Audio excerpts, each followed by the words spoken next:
People's Republican पार्टीच्या मोहोळ तालुकाध्यक्षपदी गोरख सरवदे यांची निवड.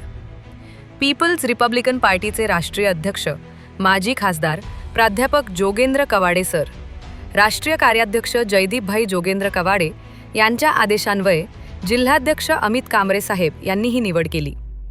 जिल्हाध्यक्ष अमित कांबरे यांनी राष्ट्रीय कार्याध्यक्ष जयदीपभाई कवाडे यांच्यासोबत फोनद्वारे चर्चा करून गोरख सरवदे यांच्या आजपर्यंतच्या सामाजिक कार्याची दखल घेत त्यांची मोहोळ तालुकाध्यक्षपदी निवड करण्यात आली.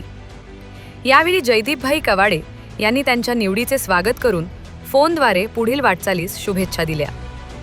यावेळी पीपल्स रिपब्लिकन पार्टीचे शहर अध्यक्ष शरणू हजारे, जिल्हा युवक अध्यक्ष विश्वजित सरवदे, जिल्ह्याचे संपर्क प्रमुख महिबूब भाई शेख, जिल्हा मीडिया प्रमुख सद्दामभाई पठाण, सामाजिक कार्यकर्ते व मैत्री यूथ फाउंडेशनचे अण्णाभाऊ डोळसे, जिल्हा युवक नेते वाहिद मुस्तफा, दाऊदभाई मुलानी, अल्पसंख्याक शहर युवक अध्यक्ष नबीसा खरादी, ज्येष्ठ नेते दत्ता राऊत साहेब, शहर संपर्क प्रमुख विकी बनसोडे, शहर मीडिया प्रमुख राज सोनवणे व इतर पदाधिकारी उपस्थित होते.